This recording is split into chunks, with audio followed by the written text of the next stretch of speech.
ايه رأيكم في الجمال ده؟ تيجي نصلي على النبي ونسمي بالله ونشوف الطريقة ازاي. يلا بينا نبدأ. اللهم صل وسلم وبارك على سيدنا محمد. ازيك يا حبايبي، عاملين ايه؟ النهارده بقى هنشهيص بينا من الاغنياء، هنعمل سمك. العيال هتتهبل عليه. بصوا ما شاء الله. بس انا غسله ازاي، مرضتش اطول عليكم عشان كده كده ايه كلنا عارفين غسيل السمك. ونقعه في ميه اهو. طبعا انتوا عارفين المرجان ده بيبقى ايه ضعيف وبيشيل في التنظيف والحمد لله. وحبه بسارية ورميوات نضفتهم وغسلتهم نقعهم في ميه عقبال ما ايه قشرت راس كده حلوه. وريهم. واغسل الفلفل واحطه وادق الثوم ونشوف هنعمل ايه تاني. حطيت السمك يتصفى. هنا بقى راس توم كبيره وتوم اخضر. طبعا السمك بعد الغسيل كتير وحلو كمون وليمون، يبقاش فيه زفاره نهائي نهائي. وادي كام ليمونيه، كتري ما تبخليش يعني. حطيت معلقه هريسه كمان، حطيت معلقه هريسه حلوه كده، وعصرت 3 ليمونات. ولسه هعصر برضو على السمك تاني. بصوا انا ما برميش القشر عشان بيحطوا في القليه، بحط في الزيت بيمنع الزفاره برضو. طبعا بصوا البسارية هتمرن كده. طبعا مش هقف اخليها واحده واحده، هحط عليها معلقه بعد كده بقى ايه بايدي كده وانتوا فاهمين يعني. معلش عشان ما بعرفش اعمل الا بايدي يعني.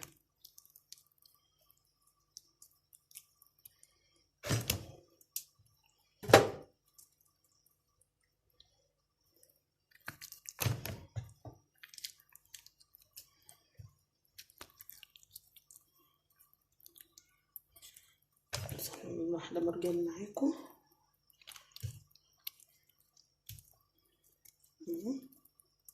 اخلص بقى الكميه كلها وارجع لكم. اهو انا خلصت واللي اتبقى حطيته عليه. وهعصر برضو ليمونتين على الوش.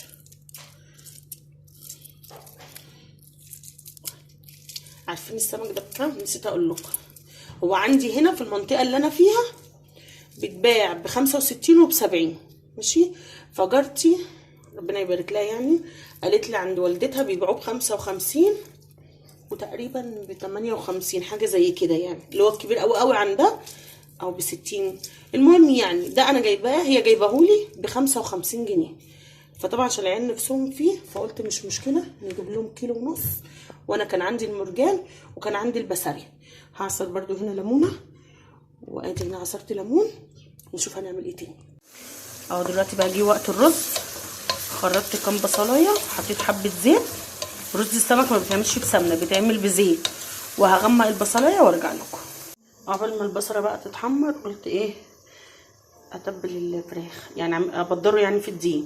الدقيق اهو اكتر من كركم انا ما بحطش، ان كده كده بهارات السمك بتبقى مظبوطه وفيها كل حاجه. اهو كركم بس. اهو هنبدا بقى بايه بالمرجان عشان المرجان ما بياخدش وقت والبولت بيغمق الزيت كده اهو. ننفضه ونرصه. انا ما بكترش الدقيق عشان ما يتزفرش كله، لو قصت بكمل تاني.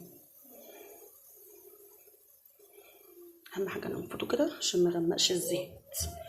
وادي واحده برضو بولتي.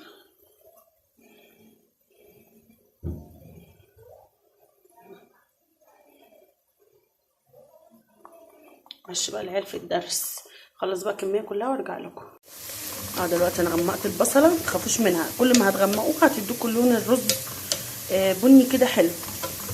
المفروض كمان تستنى سيكه بس عشان بعمل الدقيق فقلت كفايه كده.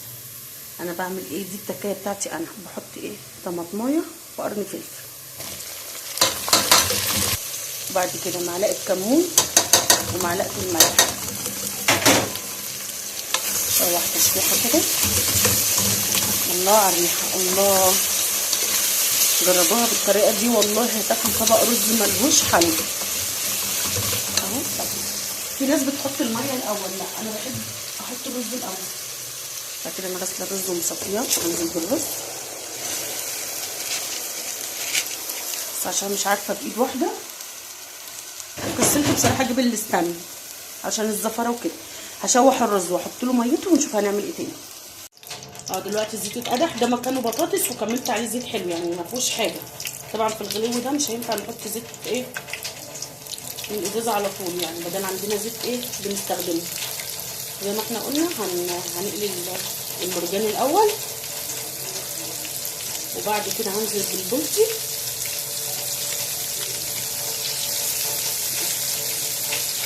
اخلص المرجان وارجع لكم. وادي غدنا النهارده، عملنا طبق سلطه، وادي الرز، ادي البلطي، ادي المرجان، وده الجمبري بتاع الغلابه. يا ريت بقى متنسوناش بالاشتراك ومفعل الجرس وندوس على كلمه الكل عشان يوصل لكم كل جديد. والسلام عليكم ورحمه الله وبركاته.